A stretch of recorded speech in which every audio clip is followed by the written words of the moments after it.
Hello dear, आपका स्वागत है इस वीडियो के अंदर। इसके अंदर हम करने वाले हैं जी quick revision points of percentage, यानी कि प्रतिशतता के क्विक रिवीजन पॉइंट्स। तो हमेशा की तरह हमें ये जानना ज़रूरी है कि कोई चीज़ है उसका बेस्ट यूज़ क्या होगा, वो एग्जैक्टली किस चीज़ के लिए बनी हुई है। ठीक है, तो एक बार मैं आपकी 1 मिनट लूँगा और आपको रिवाइज़ करवा दूँगा कि क्विक रिवीजन पॉइंट एग्जैक्टली क्या है और इसका हमने एग्जैक्ट किस जगह पर यूज़ करना है। Quick revision point is not a replacement of multiple revisions of concept lectures. जो हमारे कंसेप्ट लेक्चर्स हैं उनके बिकॉज हमने मल्टीपल रिविजन्स करने हैं, ये उसकी रिप्लेसमेंट नहीं है।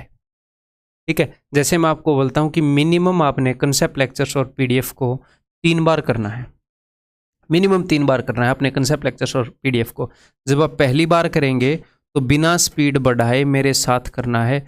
मेरे बताने से पहले हर एक क्वेश्चन को सॉल्व करने के लिए खुद को एनफ टाइम देना है, चीज़ों को सोचना है। जितना आप सोचोगे कंसेप्ट उतना डेवलप होएगा। ठीक है, मैं डेफिनेटली आपको पूरा जोर लगा के पढ़ा रहा हूँ, लेकिन मैं पूरा जोर लगा के पढ़ा रहा हूँ और सामने से आप जोर नहीं लगा रहे हैं तो वो रिजल्ट आएगा ही नहीं। ठीक है, तो दोनों तरफ से मेहनत ज़रूरी है। तो कोई भी क्वेश्चन मैं समझाऊं उससे पहले स्क्रीन को पॉज करके आप खुद उसको सोल्व करें, टाइम दे। कई बच्चे स्टार्टिंग में ही वो बनने की सोचेंगे जो एक फाइनल प्रोडक्ट बनेगा। कि पहली बार जब आप परसेंटेज को कर रहे हो तो ही क्यों ना मैं 30 सेकंड में क्वेश्चन को क्यों नहीं निकाल रहा, कंपटीशन तो कट थ्रोट है, आज ही मैं 45 सेकंड में निकाल दूं। नहीं, वो एंड प्रोडक्ट है। अभी आप बिगिनर हो, अपने आप को टाइम दो, सीखो। आप 40 में नहीं, आप 30 में भी निकालोगे, 25 में भी निकालोगे, बट वो एंड प्रोडक्ट है। ऐसा बनाकर आपको एग्जाम में भेजेंगे। अगर आप ऐसे बने बनाए मेरे पास आओगे तो ऐसे बन के मेरे पास क्यों आए, सीधे ही एग्जाम में चले जाते। समझ रहे हो ना फर्क? तो पहली बार जब आप वीडियोस को देखोगे अपने कंसेप्ट लेक्चर को, तो तसल्ली से, प्यार से, बिना कोई बर्डन लिए, अगर ये लगे कि यार ठीक है एक बार मेरे को समझ में आया मैं फिर भूल गया, कोई दिक्कत नहीं है। फिर दोबारा जब आप इनको रिवाइज करोगे तो भाई साहब आप स्पीड बढ़ा सकते हो वीडियो को। तिबारा जब आप इनको रिवाइज करोगे तो आप स्पीड बढ़ा सकते हो। आपका दिल करे, आपके पास टाइम बचा तो आप चौथी बार, 5वीं बार भी रिपीट कर सकते हो। जितनी बार रिपीट करोगे फ़ायदा उतना ही होएगा, भले ही आप सेम मटेरियल को रिपीट कर रहे हो। मैंने 1% भी ये गुंजाइश नहीं छोड़ी है कोर्स के अंदर कि आपको एक भी क्वेश्चन बाहर से करना पड़े। तो इसीलिए कोई और बुक करने से की बजाय अपने इसी कोर्स को करते रहना, कोई और बुक आपको खरीदने की ज़रूरत भी नहीं है। समझ में आ गई बात? इसी को बार बार करते रहना, करते रहना, करते रहना। ठीक है, अपनी उन्हीं पीडीएफ्स को बार बार करते रहना। उनके अंदर कितनी भी मास्टरी हो गई फिर भी करते रहना। उसके अलावा अगर आप कुछ भी करोगे, आपको प्रीवियस ईयर बुक लेने की भी जरूरत नहीं है। उसके अलावा आपको सिर्फ मॉक टेस्ट देने हैं। ठीक है, नेक्स्ट जो क्विक रिवीजन पॉइंट है क्या नहीं है वो मैंने बता दिया। कंसेप्ट लेक्चर्स की रिप्लेसमेंट नहीं है। ये क्या है वो मैं बता देता हूँ। Good for redesigning your notes. जब आप कंसेप्ट लेक्चर को पहली बार देखोगे तो आप अपने नोट्स खुद बनाओगे, अपनी भाषा में बनाओगे, उनको आप रीडिज़ाइन कर सकते हो। जब आप दूसरी तीसरी बार देखोगे, चौथी बार देखोगे तो भी मिनिमम 3 बार तो देखना ही है, अगर प्यासे हो एक नौकरी के तो ना, तब भी रीडिज़ाइन कर सकते हो। और क्विक रिवीजन पॉइंट के अंदर भी आपको रीडिज़ाइन करने के आइडियाज़ मिल जाएंगे कि मैं कैसे आपको कंसेप्ट समझा रहा हूँ। ठीक है, एंड और क्या है, and touching concepts near exam with maximum results to time ratio. जब आपका एग्जाम पास है, परसेंटेज के बहुत दिन हो गए हैं, सारे मैथ को रिवाइज करना है, उसका बेस्ट तरीका क्या है? अगर आपने पहले क्यूआरपी देख लिए हो और अपने नोट्स रीडिज़ाइन कर चुके हो तो फिर एक बार क्यूआरपी भी देख लो, भले ही 2 गुना स्पीड पर करके, और फिर अपने नोट्स से करो एग्जाम के पास। तो ये इनका परफेक्ट यूज होगा। तो हम आगे बढ़ जाएं, शैल वी? चलिए जी। तो सबसे पहले तो हमें यह पता होना चाहिए कि भाई व्हाट इज परसेंटेज, प्रतिशतता क्या है? प्रतिशतता है a way of comparing values. Values को कंपेयर करने का एक तरीका है। वैल्यूज को कंपेयर करने के हमारे सिलेबस के अंदर टोटल 3 तरीके होंगे। एक तरीका तो होएगा जी परसेंटेज, एक तरीका होएगा फ्रैक्शन,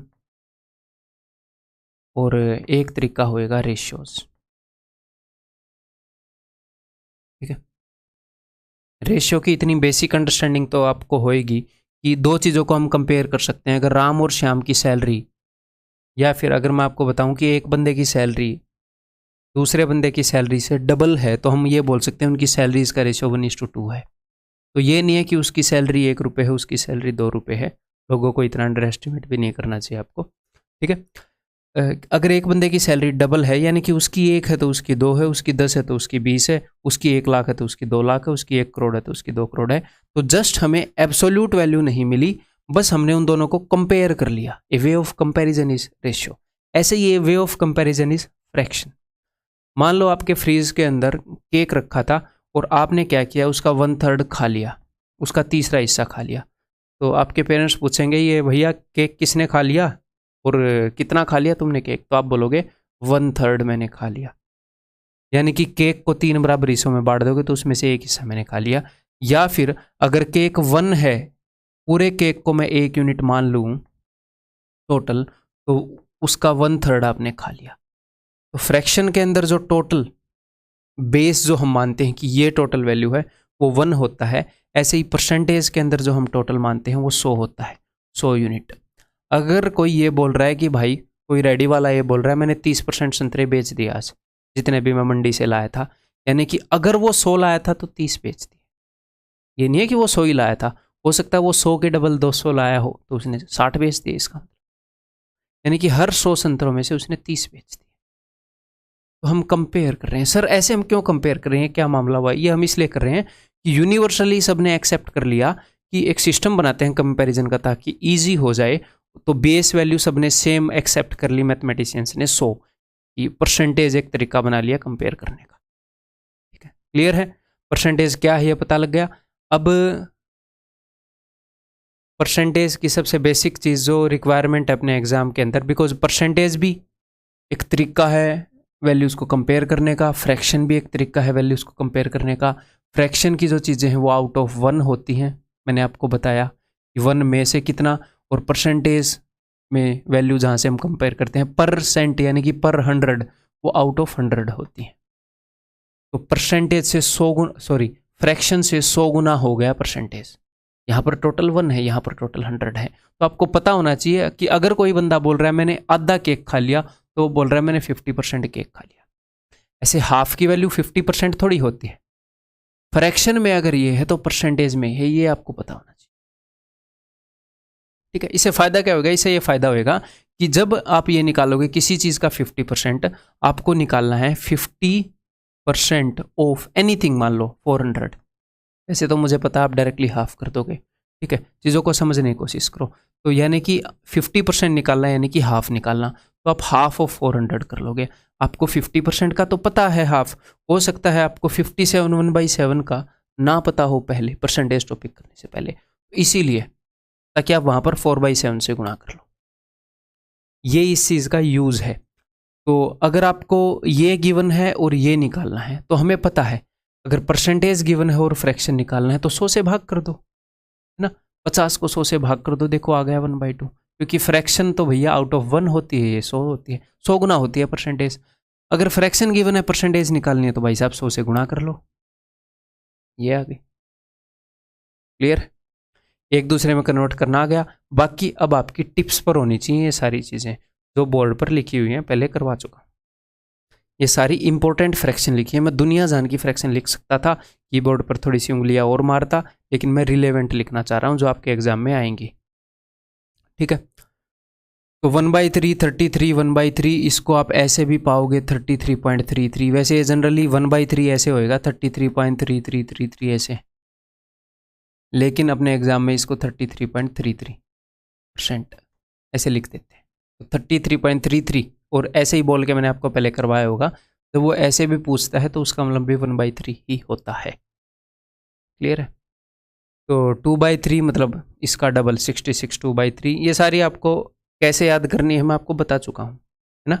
एक आधी चीज़ें रिवाइज करवा देता हूँ आपको। जैसे जहाँ पर भी पैटर्न है कि 1/7 जो है, जब डिनोमिनेटर में 7 है तो यहाँ पर एक पैटर्न है, पैटर्न को यहीं पर लिख देते हैं कि 14 का पहाड़ा या 14 का टेबल चलता है। यहाँ पर कैसे चलता है हम आपको बताता हूँ। अगर ऊपर 1 है तो 14 एकम 14, 14 1 जा 14, और इसका डबल कर दो, 14 का डबल 28, 14.28% भी मिलेगा। जब ऊपर 1 है, ये तो हो गया जब आपने डेसिमल में करना है। अगर आपने फ्रैक्शन में करना हुआ तो सर 14 एकम 14 लिख दो और इस 1/7 का डबल कर दो 2/7। 14 का मत करो, फ्रैक्शन में करना है तो ये पॉइंट में है, ये फ्रैक्शन में, ठीक है। और ये आगे खत्म नहीं होता, 14.2857 ऐसे चलता रहता है, बट हम 2 प्लेसेस तक लेते हैं, that is more than enough, ठीक है। 2/7 है तो 14 का टेबल चलेगा, 14 दूनी 28 और इस 2/7 को डबल कर दो 4/7, या फिर 14 दूनी 28 और 28 का डबल है 56। 3/7 होएगा, 14 3 42, 42 का डबल 42 का डबल 84%, या फिर 42 3/7 का डबल 6/7। क्लियर है। तो जब भी आपको 14 के टेबल के पास चीज़ें दिखे तो आपने क्या देखना है कि भाई साहब नीचे 7 आएगा, और 14 का अगर चौथे टेबल के पास है, तीसरे टेबल के पास है, तो एग्जैक्टली तीसरा है तो 3/7 आएगा। 4/7 में 56 की जगह 57 क्यों आ गया? क्योंकि 14 चौके 56, 56% प्लस 56 का डबल होता है 112, और 2 के बाद पॉइंट लगा हुआ होता है, तो ये 57.12 हो गया भाई साहब। ठीक है सर, इसमें कैसे पता चलेगा? इसमें पता लगेगा, 14 चौके 56 प्लस मैंने क्या बोला था आगे क्या आएगा, इसका डबल, तो 4/7 की जगह 8/7 आएगा। तो भाई साहब 8/7 तो वो हो गया ना 1 + 1/7, तो ये 1 इसमें जुड़ेगा, पूरा आ गया 57 1/7। क्लियर है। अगर सर कभी कभी हम भूल जाएं और इस चीज़ के लिए हमें फ्रैक्शन चाहिए तो कोई दिक्कत नहीं है, मैंने आपको बताया ये परसेंटेज है, ये 100 गुना होता है फ्रैक्शन का, इसको 100 से डिवाइड करो, फ्रैक्शन आ जाएगा। कैसे? देखो 7 7 49, और ये एक जोड़ना होता है ना, 7 के साथ जोड़ दो, कोई फर्क नहीं पड़ता। 7 7 49 और 1 50, 5 50 5 कैरी हो गया ना, 7 5 35 और 5 400/7। इसको मैंने सोल्व कर दिया, 100 से डिवाइड करूंगा, फ्रैक्शन आ जाएगी 4/7 ही आ गई। ठीक है भाई, क्लियर है। आगे 5/7 का खुद लिख लोगे अपने नोट्स में, 6/7 का लिख लोगे, 7/7 का लिखने की जरूरत नहीं है। ठीक है, 1/8 सारे इंपॉर्टेंट है, इसको बहुत ज़्यादा यूज़ करता है एग्जामिनर। ठीक है, 1/9 इसके अंदर एक पैटर्न है कि यहाँ पर चलता है भाई साहब 11 का टेबल, 11 का टेबल। ठीक है, जैसे ऊपर 1 है तो 11 एकम 11 और आगे एग्जैक्टली सेम आएगा 11.11, तो यानी कि अगर फ्रैक्शन में रखोगे तो 1/9 एग्जैक्टली सेम आएगा। 2 है, नीचे 9 है तो 11 का टेबल, नीचे 11 14 का टेबल, नीचे अगर 14 है तो 7 का टेबल, ये पैटर्न है यहाँ पर। तो 11 दूनी 22.22, या फिर 11 दूनी 22 और एग्जैक्टली सेम डिट्टो 2/9। क्लियर है। तो 1/9 वाले सारे मैंने करवा दिए हैं, आप कर लोगे, लिख लोगे नोट्स के अंदर, इसका स्क्रीनशॉट भी ले सकते हैं, लेकिन नोटबुक में एक बार लिख लो। ठीक है, 1/11 तो इसमें 9 का टेबल चलेगा, 9.09, बिकॉज ये ऐसे 09 है, 2 प्लेसेस तक होता है, ऐसे मत कर देना 9.9, मैंने पहले ही बताया गलत हो जाएगा। 9 दूनी 18, 18.18% भी पूछे, यानी कि 2/11 फ्रैक्शन है, या फिर 9 दूनी 18 और डिट्टो सेम चिपका दो। यहाँ पर चलता है जी 9 का टेबल 11 में। 1/12 तो 1/12 में 4 ही इंपॉर्टेंट है, पहले मैंने आपको बोला था कि 1/12 ही याद कर लो, काम उससे भी चल जाएगा, लेकिन 4 ही हैं तो ये भी लिख लो नोट्स में, इनके ऊपर नज़र मारते रहना, और ये कैसे आएंगे तो मैं बता चुका हूँ। 1/14 में 7 का टेबल चलेगा, कैसे ये फिर से बता देता हूँ। 7 का टेबल चलेगा, यहाँ पर 7 और आगे आएगा डबल, यानी कि 7 और इसका डबल 14, जैसे 7 में 14 का टेबल चल रहा था, 14 और डबल 7 3 21 और 42। अच्छा सर ये बात है, बहुत बढ़िया, फ्रैक्शन में कैसे लिखेंगे, कोई दिक्कत नहीं है। नीचे 14 है, 7 का टेबल चलेगा, 7 एकम 7 और इसका डबल आएगा, यानी कि 1/14 का डबल 2/14, जो कि 1/7 होता है। 7 3 21 और इसका डबल आएगा, इसका डबल मतलब कि 6/14, जो कि 3/7 है। डन डनाडन, आगे बढ़ जाएं। 1/15 तो 1/15 वाले हैं, ये आप इजीली निकाल सकते हो, मैं आपको बता चुका हूँ कैसे। 1/5 इंटू 1/3 कर लो, 1/3 इंटू 1/5 कर लो, यानी कि 20% का 1/3 कर लो, या 33.33 का 1/5 कर लो, वो तो बढ़िया नहीं रहेगा 20% का 1/3, लेकिन ये आपको याद भी रहना चाहिए। 2/15 भी आप इजीली निकाल सकते हो, 2/5 का 1/3 कर लो। ठीक है, बता चुका हूँ पहले। और जो ये 1/16 है, ये कुछ ऐसी चीज़ें हैं, इनको आपको जल्दी से निकालना आना चाहिए, रटने को रट भी सकते हो, 1/15 वाले भी सारे रट सकते हो, लेकिन इतना जोर दिमाग पे देने की ज़रूरत नहीं है, फिर इनको मिक्स करने के चांसेस बढ़ जाते हैं ना, इतनी चीज़ें रटवा दूंगा तो मिक्स होने के चांसेस बढ़ जाते हैं ना। तो जो चीज़ें मतलब ऑलमोस्ट 100% कवर हो जाता है, यहाँ तक ये चीज़ें याद करने में, इनका पैटर्न समझने में और ये करने में। उसके बाद मान लो यहाँ पर 5/16 आ रहा है, तो मैंने आपको बताया है कि 5/16 का मतलब है 16 में से 5 हिस्से, तो 16 में से 4 हिस्सों की तो आपको पता ही है कि भैया 25% वैल्यू होती है, और 16 में से एक हिस्से की आप रट के बैठे हो 6.25, तो इनको जल्दी से निकालना भी आना चाहिए। अगर कभी कभी भैया आप बोलो कि सर ये पूछ लिया और ये मैंने याद नहीं किया, तो मैंने बताया है इसको 100 से डिवाइड करके देख लो। 1% भूल भी जाए तो 100 से डिवाइड करके कर लेंगे, लेकिन जो मैंने बताई है उनको नहीं भूलना। क्यों? क्योंकि वो डिट्टो एग्जाम में आएंगी। ठीक है जी, क्लियर है। नेक्स्ट आपको पता होना चाहिए एक बहुत ही सिंपल सा concept, percentage pyramid. Percentage pyramid का क्या मतलब है? जैसे ऐसे पिरामिड होते हैं, तो यहाँ पर है भाई साहब 100%, यहाँ पर है 10% और ये है 1%। किसी भी वैल्यू को देखते ही आप उसका 100%, 10% और 1% आपके पास होता है, निकालने की जरूरत नहीं होती। जैसे 420 का 100% है एग्जैक्टली सेम वैल्यू, उसका 10% है, एक के बाद पॉइंट लगा दो 42, तो निकालने की जरूरत थोड़ी है। एक के बाद पॉइंट लगाने के लिए कुछ करना थोड़ी है, दिमाग में पॉइंट लगाओगे ना। ऐसे 42 और 23 है 42.3। ऐसे ही 1% निकालने के लिए 2 के बाद पॉइंट लगाना होता है, यानी कि 4.20 और अगर इस परसेंटेज पिरामिड का मतलब है कि ये वैल्यू निकली हुई होती है, निकालने की जरूरत नहीं होती। फिर हम इनकी मदद ले सकते हैं। अगर हमें 30% निकालना है तो हम मन ही मन में, मुझे पता है कि इसका 10% 42 है, तो 3 गुना कर दूंगा, 3 दूनी 6, 3 चौके 12। अगर मुझे 32% निकालना है तो मुझे पता है कि 30% तो मैं निकाल लूंगा 42 इंटू 3 करके, प्लस में 1% भी तो निकालने की जरूरत नहीं है, उसका डबल कर दूंगा तो 2% आ जाएगा।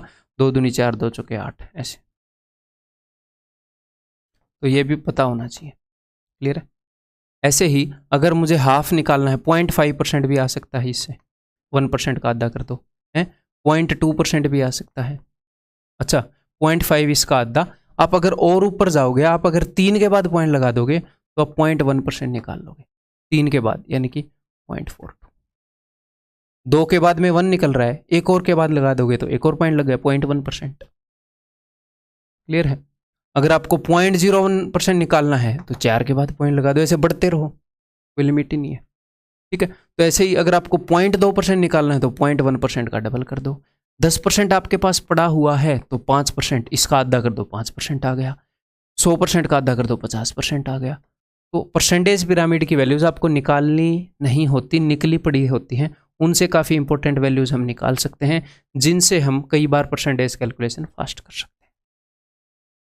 नेक्स्ट, कुछ different calculations in percentage, different basic calculations in percentage. Percentage में किस किस तरह की बेसिक कैलकुलेशन हमारी फास्ट होनी चाहिए। इसके लिए स्पीड बिल्डिंग टेस्ट आपको दिए हैं, ये सारी फास्ट आपकी अब तक हो गई होंगी, रिवाइज कर रहे हैं यहाँ पर। x is what percent of y, कि एक वैल्यू दूसरे वैल्यू की कितने परसेंट है। मान लो यहाँ पर 30 है, यहाँ पर 40 है। 30 is what percent of 40। x is 30-40 का कितना प्रतिशत है। 30-40 से कितने प्रतिशत ज़्यादा है। यहाँ पर ज़्यादा नहीं है, कभी कभी वैल्यू ज़्यादा भी हो जाती है, या ज़्यादा नहीं है तो कम है। 30-40 से कितने परसेंट कम है। एक वैल्यू दूसरे वैल्यू की कितने प्रतिशत है, कितने प्रतिशत ज़्यादा है, कितने प्रतिशत कम है, ये सब रेशियो से निकल जाता है। अगर आप x और y का रेशियो ले लोगे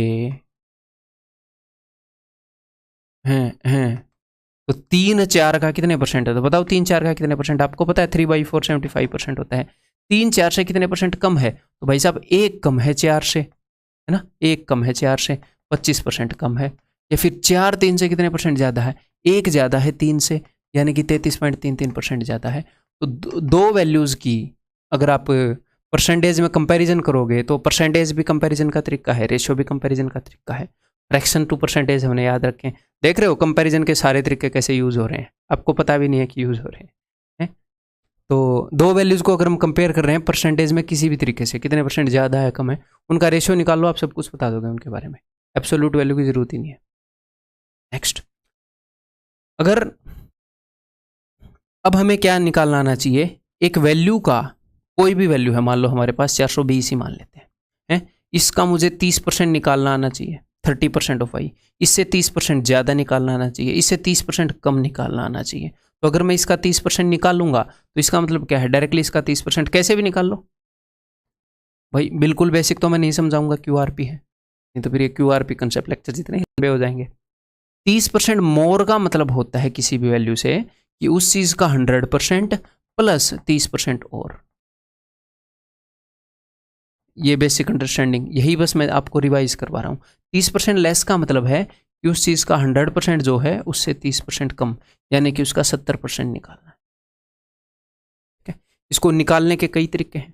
30% पिरामिड से निकाल सकते हो, ऐसे निकाल सकते हो। 30% मोर अगर आपको निकालना है तो चीज़ 100 से 130 हो गई, ये आपको पता होना चाहिए कि अच्छा कितने गुना हो जाती है। 30% मोर निकालना होता है, ऐसे निकाल सकते हो। 30% लेस निकालना है तो ऐसे निकाल सकते हो। क्लियर है? तो ये सारी बेसिक कैलकुलेशन है जो बहुत फास्ट आपकी होनी चाहिए। अगर थोड़ी सी स्पीड मंदी है इनके अंदर तो आपको टेंशन लेने की ज़रूरत नहीं है। स्पीड बिल्डिंग टेस्ट दिए हैं ना, उनको दो, और वो किस चीज़ के लिए दिए हैं। नेक्स्ट जो हमारा कंसेप्ट है जी परसेंटेज के अंदर, that is using fractions for multiple percentage changes. कई ऐसे क्वेश्चन आते हैं कि एक वैल्यू है उसके अंदर मल्टीपल परसेंटेज चेंजेस आ गए, 1 2 3 4, यहाँ पर 4 चेंजेस आ गए। तो हर एक चेंज के लिए आपको फ्रैक्शन, ये हमने किया वो आपको पता होना चाहिए, हम ये कर सकते हैं। 20% घटी अगर कोई चीज़ तो यानी कि कितनी हो गई, 80% हो गई, यानी कि 80/100 गुना। या फिर इसको मारो गोली, 20% घटी यानी कि 1/5 घट गई, 5 में से 1 घट गई तो कितनी हो गई, 4/5 हो गई। आपको ये करना आना चाहिए। रिवाइज करवा रहा हूँ, समझा नहीं रहा हूँ। 30% बढ़ना यानी कि 13/10, 40% बढ़ना 7/5, 50% घटना हाफ, तो ये आंसर आ जाएगा जो भी है। ऐसे ही इसके ऊपर चेंजेस किए तो वो चीज़ आ गई, वो वैल्यू हमने बता दी कि भैया इसके ऊपर चेंजेस होंगे तो वो वैल्यू क्या होगी। कभी कभी क्वेश्चन इस टाइप का होगा कि चेंजेस आने के बाद वैल्यू ये है तो बताओ ये वैल्यू क्या थी। तो इस वैल्यू को मैंने मान लिया x, तो पहले अगर वैल्यू x थी तो उसके ऊपर क्या चेंज आया, वो इतनी % बढ़ गई। इतने % बढ़ने का मतलब है 1 बढ़ गई 6 पर, यानी कि 7/6 हो गई। 12.5% घट गई यानी कि 7/8 गुना हो गई। 37.5% बढ़ गई, 3 बढ़ गई 8 पर, यानी कि 11/8 हो गई। ठीक है, और 27, ये 9 का टेबल है यानी कि नीचे 11 होगा। 9 का कौन सा टेबल है, तीसरा टेबल है। घट गई, 3 घट गई 11 पर से, यानी कि 8/11 हो गई, गुना हो गई। अब जाकर ये आई है जी 980, तो काटा पीटी कर लोगे, एक्स की वैल्यू आ जाएगी। बिल्कुल बेसिक। या फिर आपको दोनों तरफ जाना आना चाहिए। अभी मैंने क्या किया कि इसके ऊपर अगर चेंजेस हैं तो हम ऐसे उन चेंजेस का फ्रैक्शन लिखते गए। आपको ऐसे उल्टा भी आना चाहिए। जैसे हम ये भी कर सकते थे कि 980 को लिखूं, इधर से उधर जाते हुए हम मल्टीप्लाई कर रहे हैं 8/11 से। इस वैल्यू से अगर हमें ये वैल्यू निकालनी है तो मैं मल्टीप्लाई कर रहा हूं 8/11 से, जो भी इनका चेंज हुआ उसके अकॉर्डिंग। तो अगर ये वैल्यू गिवन है और उससे इस तरफ आना है तो मैं मल्टीप्लाई करूंगा 11/8 से। वो बात सेम ही है, बात इज सेम। क्योंकि अगर इसको आप उधर भेजोगे, आप ऐसे सोल्व कर लो या वैसे सोल्व कर लो, इस क्वेश्चन में तो टाइम सेम ही लगना है भाई साहब। इनको उधर रख के काट पीट लो या ऐसे रख के काट पीट लो, लेकिन ये अंडरस्टैंडिंग आनी चाहिए। इसको अगर मैं उधर भेजूंगा, ये समझ होनी चाहिए, कई जगह ये काम आएगी। इसको उधर भेजूंगा तो फिर पलट जाएगा, इसको उधर भेजूंगा तो पलट जाएगा, इसको उधर भेजूंगा तो पलट जाएगा। वही है, यहाँ से यहाँ आऊँगा तो 11/8 गुना, यहाँ से यहाँ आऊँगा तो 5/8 गुना किया ना उधर जाने के लिए, इधर आने के लिए 8/5 गुना। ये अच्छा 11/8 गुना किया, सॉरी, इधर आने के लिए 8/11 गुना। उसी चीज़ को देखो यहाँ पर वैल्यू कहाँ गई भाई। यहाँ पर अगर इस नंबर की वैल्यू 300 है तो इस नंबर से 16.66% ये ज़्यादा है, इस नंबर से 12.5% ये कम है। इनके बीच में रिलेशन दे रखी है, ठीक है, और मुझे बतानी है इस नंबर की वैल्यू। तो मैं यहाँ से ट्रैवल कर सकता हूँ अपने आंसर की तरफ। ये पुल है, ब्रिज, ऐसे ऐसे आऊँगा और मैं इसकी वैल्यू बता दूंगा। तो चलिए जी ट्रैवल करते हैं। अगर उसी डायरेक्शन में ट्रैवल करना है कि अच्छा यहाँ से वहाँ जाते हुए जो चेंज हुआ था, तो एग्जैक्टली उस चेंज को मैं देखूंगा। अगर ऐसे मेरी तरफ चेंज आया, ऐसे उल्टा मुझे जाना है, तो मैं देखूंगा इस चेंज की क्या फ्रैक्शन है और उसको पलट दूंगा कि उधर जाने की वो फ्रैक्शन होगी, दैट्स इट। तो 16 पॉइंट अब यहाँ पर लिखते हैं, आंसर को यहीं पर निकाल लेंगे। इस चेंज के लिए फ्रैक्शन होगी 7/6, मैंने लिख दिया 7/6। इधर आने के लिए फ्रैक्शन होगी 7/8, तो उधर जाने के लिए, यहां से इधर जाने के लिए फ्रैक्शन होगी 8/7। इधर जाने के लिए फ्रैक्शन होगी 3/8, यानी कि +3/8, 11/8। तो इधर आने के लिए 8/11। इधर से उधर जाने के लिए फ्रैक्शन होगी 8/11 उधर जाने के लिए, तो उधर से इधर आने के लिए होगी 11/। बस ये वैल्यू आ गई, इसको सोल्व कर लो। ठीक है, तो चीज़ों को मैं इस पेज से करवा रहा हूँ कि आपने पहले की हुई है ये मानकर। ठीक है, तो आपको कभी भी ज़्यादा शाना बनने की ज़रूरत नहीं है कि मान लो कोर्स मैंने डिज़ाइन किया है ना, कि मैं आपको बता रहा हूँ कि इस तरीके से करना बेस्ट होएगा और आप अपना दिमाग लगा रहे हैं कि नहीं मैं तो इस तरीके से करूँगा। इस फील्ड में बहुत ज़्यादा मुझे एक्सपीरियंस है, मतलब फ़िलहाल ये तो नहीं है कि भाई 700 साल का कछुआ तो मैं हूँ नहीं, 300 साल का एक्सपीरियंस होएगा, लेकिन बहुत ही एक्टिव एक्सपीरियंस है मेरा 7 ईयर का फ़िलहाल। तो मान लो कोई स्टूडेंट है जिसका सिर्फ 1 साल का एक्सपीरियंस है, तो क्या उसे मेरी बात माननी चाहिए? माननी चाहिए भाई। अगर किसी को 2 साल का एक्सपीरियंस है तो क्या उसे माननी चाहिए? माननी चाहिए। और अगर किसी स्टूडेंट को ही 7 साल का एक्सपीरियंस हुआ, उसे तो सबसे ज़्यादा माननी चाहिए, कि क्योंकि तुझे 7 साल का क्यों है भाई एक्सपीरियंस, तो अब तक पास क्यों नहीं हुआ, तू तो भयंकर गलतियाँ कर रहा है। तो सारे स्टूडेंट को माननी चाहिए, सारे टीचर्स की बात जो एक्सपीरियंस्ड हैं और ऑनेस्टली गाइड कर रहे हैं। ठीक है, तो उसी तरीके से कोर्स करना जिस तरीके से मैंने डिज़ाइन किया है, जिस तरीके से मैं बता रहा हूँ, ऐसे आपको करना चाहिए। तो मैं QRP का जो पर्पज़ बता रहा हूँ, ये पर्पज़ है, उसको उसी के लिए यूज़ करना। ठीक है, बढ़िया रहेगा। और मेहनत से बच नहीं सकते, लेकिन बढ़िया बात क्या होती है कि मेहनत की और उसका असर मिल जाए, यही होती है। अब बिना मेहनत के तो ना मैं आपको कुछ दे सकता, ना कोई और आपको कुछ दे सकता। इतना मैं ऑनेस्टली कर सकता हूँ कि मैं आपको मेहनत करने का वो तरीका बता दूँ कि मेहनत का फल मिल जाए। गंदी बात तो ये है कि मेहनत की और उसका फल नहीं मिला, क्योंकि गलत डायरेक्शन में मेहनत करती। उस चीज़ से बचा सकता हूँ, मेहनत करने से बचा सकता हूँ, मैं नहीं बचा सकता जी, और कोई नहीं बचा सकता भाई। ठीक है, क्लियर है। इफेक्टिव और नेट परसेंटेज चेंज, तो आपको क्या पता होना चाहिए, जब मल्टीपल परसेंटेज चेंजेस हुए हों किसी एक चीज़ के ऊपर, एक वैल्यू 20% बढ़ गई, फिर जो बढ़ी हुई वैल्यू है वो 30% बढ़ गई, तो बताओ नेट क्या चेंज आया। तो इसके 3 तरीके मैंने आपको बताए इफेक्टिव रहेंगे। नंबर 1, वैल्यू अज्यूम करना।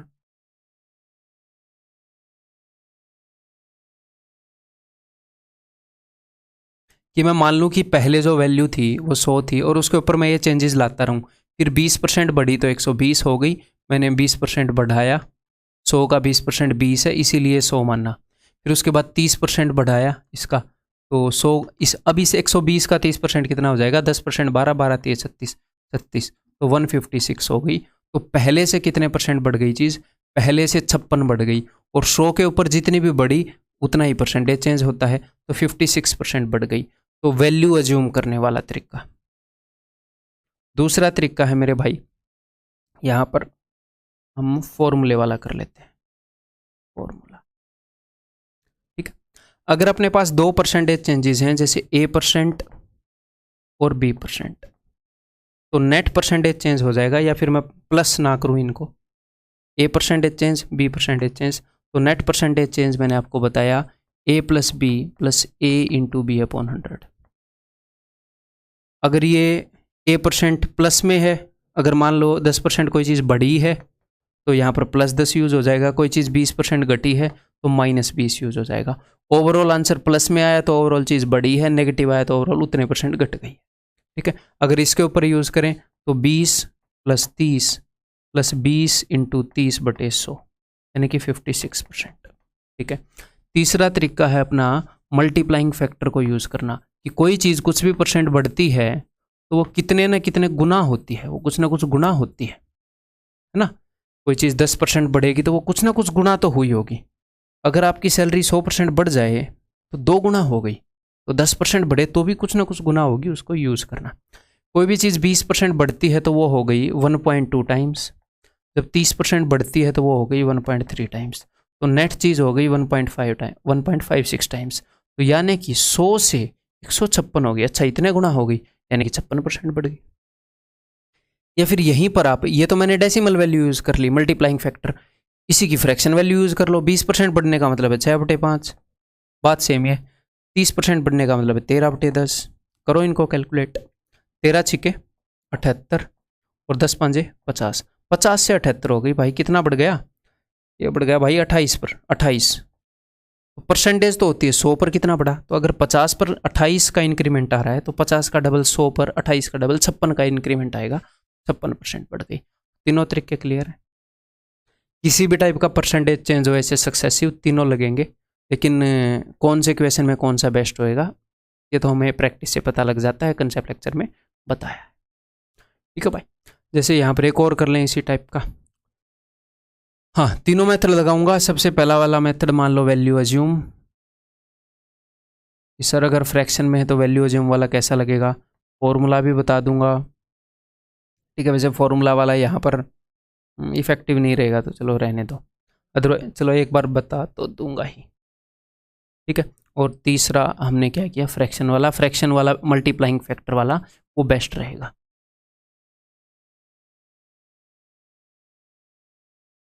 जैसे कोई भी चीज़ 16.66% बढ़ी है, यानी कि 6 पर 1 बढ़ गई, और ये चीज़ कितनी बढ़ गई भाई? 7 पर 2 बढ़ गई। तो बिकॉज हमें ऐसी वैल्यू चाहिए जो 6 से डिवाइड हो जाए, 7 से डिवाइड हो जाए, तो जो मैं वैल्यू अज्यूम करूंगा मैं 6 और 7 का मल्टीपल 42 अज्यूम करूंगा।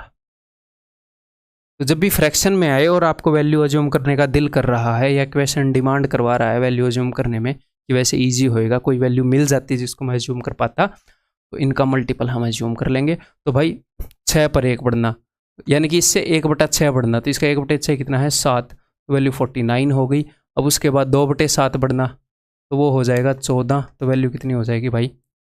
63। ठीक है, तो नेट वैल्यू कितनी बढ़ गई? नेट वैल्यू बढ़ गई जी, ये 7 छिक्के 42 है, 7 में 7 21 बढ़ गई। ठीक है, 21 बढ़ गई 42 पर, तो कितनी बढ़ गई? 50% बढ़ गई। 1/2 का मतलब सर अगर ये 1/2 नहीं आता तो नहीं आता, जो भी आता उसके गुणा में 100 कर देते। अब क्यों टेंशन ले रहे हो? आंसर की शक्ल गंदी है तो क्या हो गया? मार्क्स तो उतने ही मिलेंगे। ठीक है, आंसर स्मार्ट सा निकला 1/2, कोई नहीं, फिर भी मार्क्स उतने ही मिलेंगे।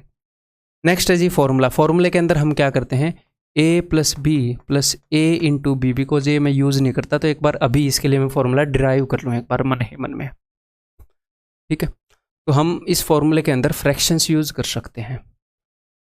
ठीक है, तो फाइनली अपना आंसर परसेंटेज में आता है, तो ये परसेंटेज में है, ये परसेंटेज में है, ये परसेंटेज में। अगर मुझे फ्रैक्शन में चाहिए तो मैं इसके गुणा में 100 करूँ, इसके डिवाइड में 100 करूँ, इसके डिवाइड में 100 करूँ, इसके डिवाइड में 100 करूँ, ये दो मैं एक बार देख लूँ, बिकॉज इसमें फॉर्मूला यूज़ करने का तुक नहीं बनता, तो मैं यूज़ करता नहीं हूँ कि हमें क्या चेंज करना पड़ेगा। प्लस 1/6 इंटू 2/7 की बटे में 100 करना पड़ेगा कि नहीं, एक बार देख लेते हैं। डायरेक्टली वैल्यू पर लगा के ही देख लेते हैं। तो यहाँ पर क्या हो जाएगा? टोटल 42 ही मान, इसको अलग पड़ा रहने देते हैं, 50% हुआ है ना, 1/2 आना चाहिए, पर इसको अलग रखते हैं। डिराइव करने के बजाय मैं कई बार ऐसे ड्राइव कर लेता हूँ। ये 42 है, 6 7 7, 7 छिक्के 12, तो ये कितना हो गया? 19/42 प्लस यहाँ पर क्या आना चाहिए? यहाँ पर आना चाहिए भाई बाकी का बचा कुचा 21, यानी कि ये हो गया 2/42। सही है, 21/42। हाँ जी, तो जब आप फॉर्मूला लगाओगे तो आपको अपॉन 100 करने की ज़रूरत नहीं है, बिकॉज ये फ्रैक्शंस है, ऑलरेडी अपॉन 100 हो चुका है। तो directly 1/6 a plus B plus A into B. ठीक है, ऐसे आप करोगे। बेस्ट क्या होता है फ्रैक्शन में? बेस्ट होता है जी तीसरे वाला, मल्टीप्लाइंग फैक्टर को यूज़ करना, बहुत ही शानदार और ईजी रहेगा। अगर कोई वैल्यू ऐसे 6 पर 1 बढ़ी है तो 7/6 गुना हुई है, कोई वैल्यू अगर 7 पर 2 बढ़ी है तो 9/7 गुना हुई है, आपको मज़ा आ जाएगा। 3 दूनी 6, 3 3 9, चीज़ जो है वो 3/2 गुना हो गई, यानी कि 1 बढ़ गई 2 पर, यानी कि 50% इज द आंसर। तो फ्रैक्शन वाले केस में क्या है कि मल्टीप्लाइंग फैक्टर को यूज़ करना बेस्ट रहेगा।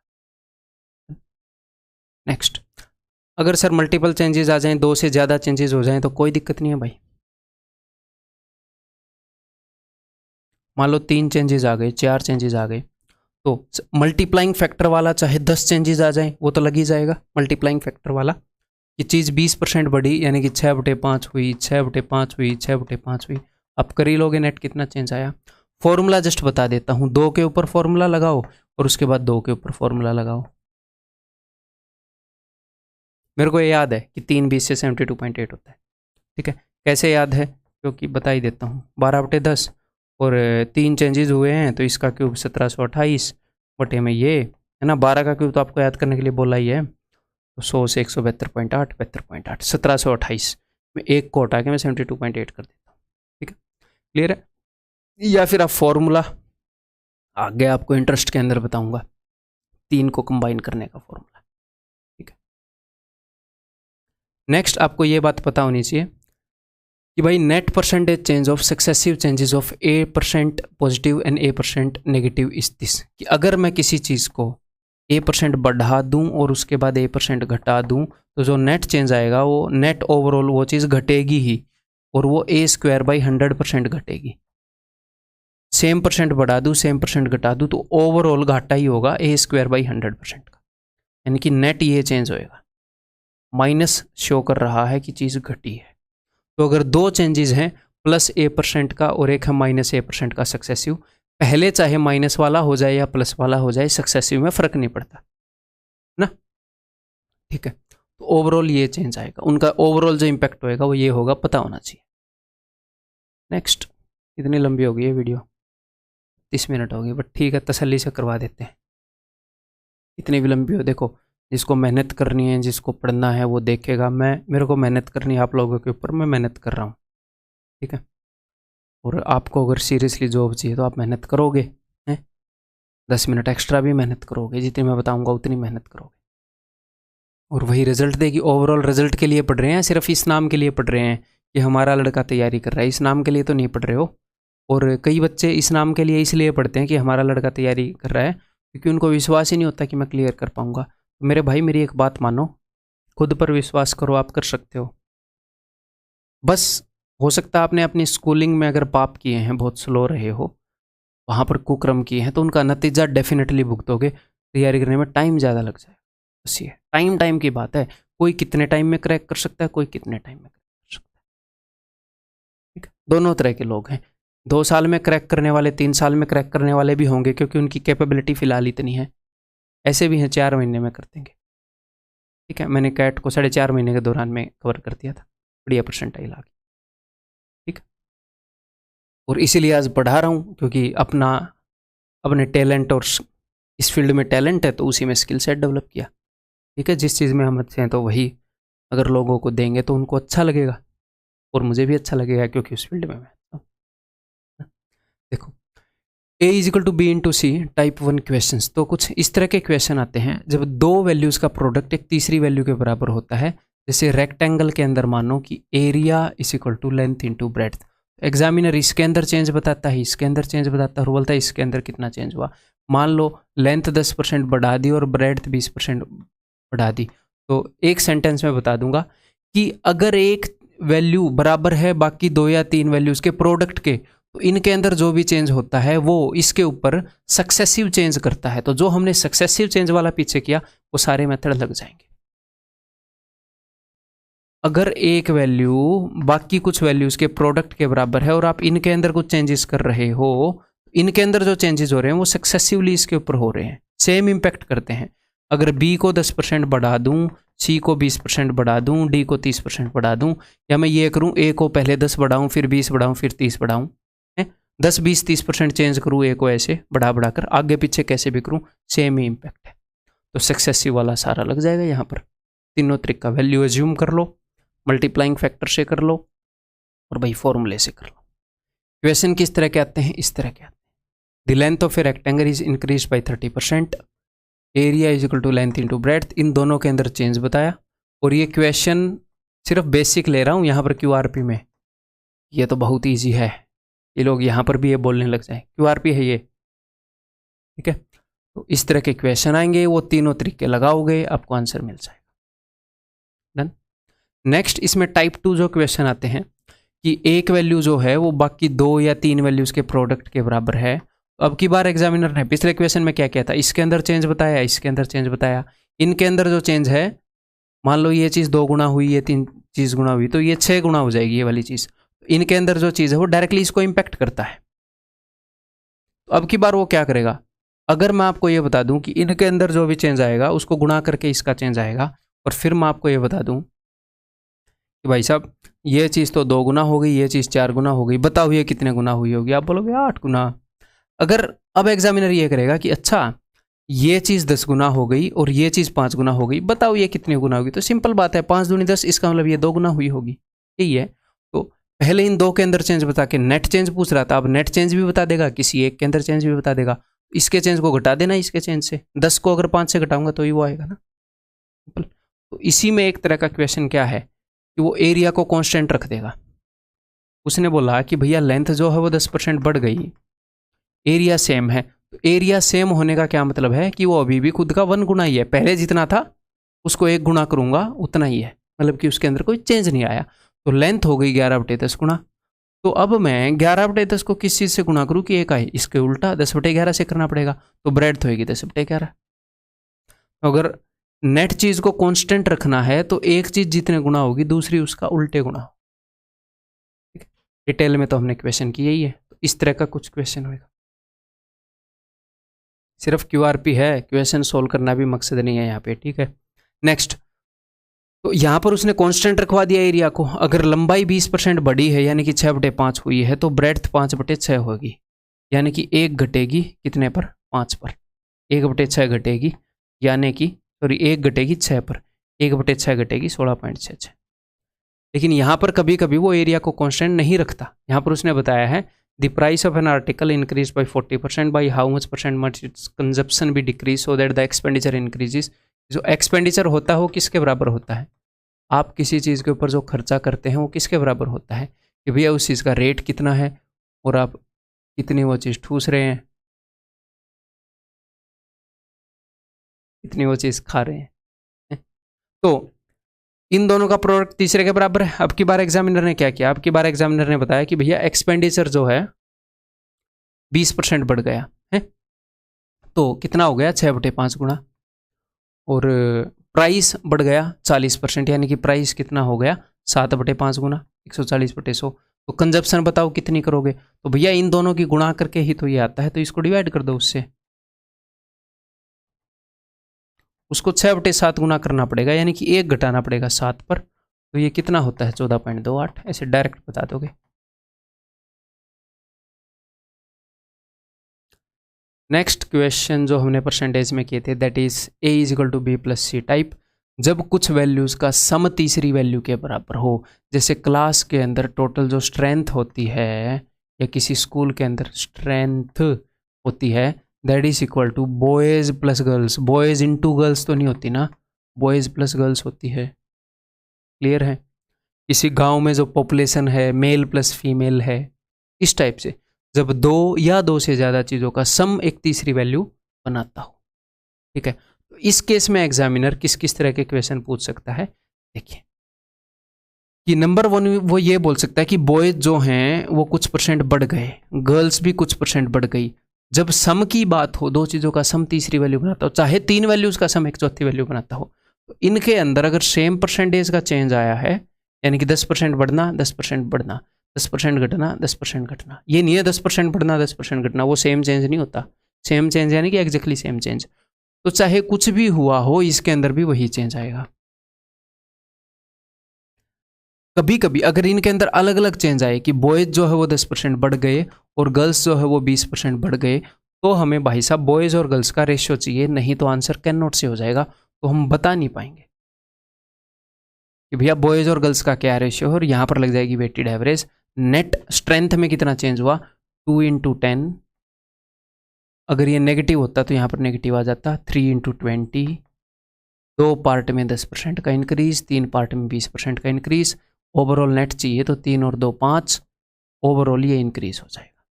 जो भी आई ये फर्क नहीं पड़ता। क्लियर है जी? अगर सर रेशियो ना बताइए और परसेंटेज चेंज अलग अलग हो तो आंसर होएगा जी कैन नॉट से। नेक्स्ट, मैंने सारे मिसलेनियस क्वेश्चन इकट्ठे करके आपको कोर्स में कराए। एक कंधा ऊपर है तो भी है। वेलकम में ऐसे रहता है ना, वो पुष्पा भी ऐसे ही रहता है, ठीक है।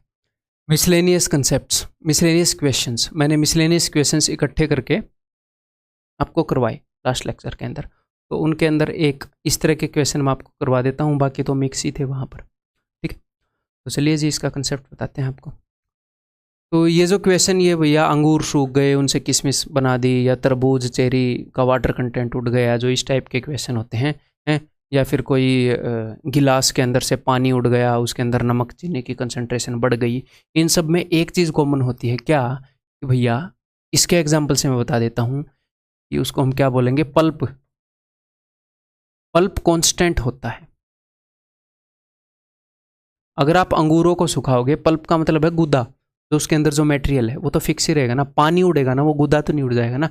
ऐसे तो अंगूर रखा रखा गायब हो जाएगा वो गुदा उड़ने लगा तो। फ्रीज में अंगूर रखोगे, पता लगा अंगूर कहाँ गए हैं, और आपका भाई बहन खा के बोल देंगे, अगर वो ऐसे सब्लिमेट होता हो, उड़ता हो, कि उड़ गए होंगे मैंने तो नहीं खाए, और ये ना हो खाने वाला ही उड़ जाए फिर, तो प्रॉब्लम हो जाएगी। तो पल्प नहीं उड़ता, सिर्फ पानी उड़ता है। तो वो कांस्टेंट पल्प जो है वो कांस्टेंट होता है। और अंगूर के अंदर पल्प कितना है आपको कैसे पता चलेगा, कि भैया अंगूरों का टोटल वेट कितना है,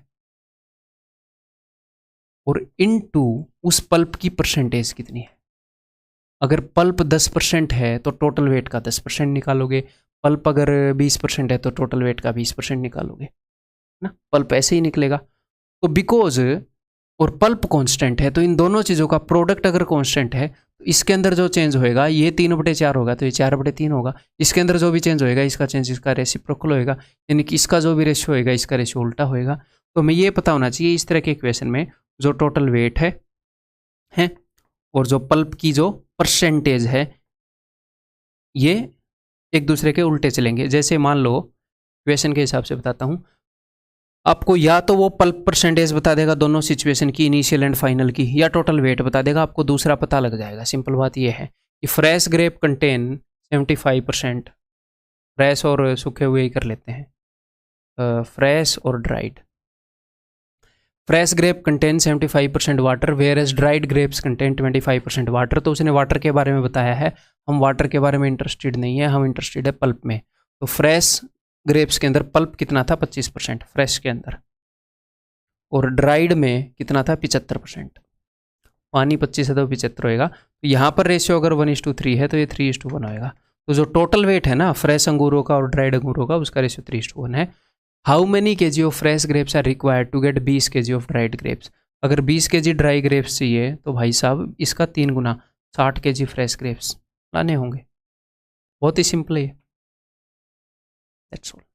समय समाप्ति की घोषणा। तो अगले टॉपिक के अंदर मिलते हैं। इसी जोश और जुनून से पढ़ते रहिएगा। आपके सिलेबस को बहुत ही बढ़िया तरीके से कवर करवाऊंगा, ठीक है। आपको बोरियत नहीं होएगी इस सिलेबस को कवर करने में, और आपको रिजल्ट भी मिलेगा आपके एग्ज़ाम के अंदर। बस आपने मेहनत के अंदर कसर नहीं छोड़नी, ठीक है।